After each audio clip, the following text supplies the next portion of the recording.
taalibe yi jot nañu ndigal ci Cheikh Mouhamadul Muntaxa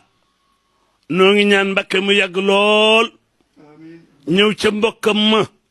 sëñ Abo Mbakke ak njabootu sëñ Modou Mamoun yépp ñëw nag ci seen doom ji taalibe bii soppe bii xarit bii Cheikh Abdou Khafour Deme bàyyi ko fii ci Touba Toul muy sëñ Maam Moor ak rakkam yu tedd yi gis ngeen sëñ Amidoune rakkam ju tedd ji ak sëñ Omar ak rakkam yépp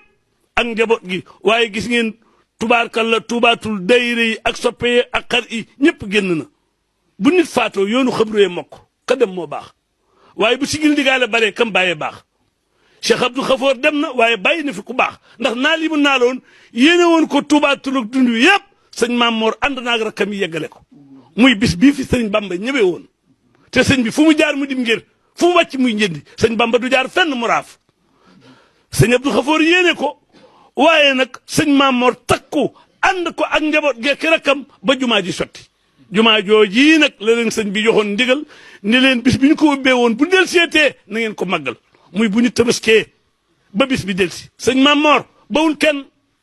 bawul fenn xam ngeen ni waa ko Seexraay ma faal yi tubaarkalla ak l'islam bi ak diine ji ak njaboot gi ak kilifa yi bis bii Touba Toul moo ko moom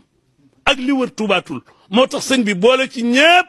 tàllal loxoom ñépp ndax Touba Toul dafa yaatu te ñépp jiital ko def ko kilifa moom it mu jëlaat boppam ànd ak rakkam delloo ko Touba Toul ak li ko wër bis boobu nag tubaarkalla la ñuy màggal di ko yëgal ki yàlla teg réew mi ci loxoom président de la république Bassirou Diomaye Diakhar Faye ak premier ministre Ousmane Sonko ak maire dëkk bi xam ngeen ni dana am ci wàll di Ahmed Dieye ak député yi fi nekk ak ñëpp ak kuy yëngu rek ak foo ko yëngoo sëñ bi woo na la ndax sëñ Maam Moor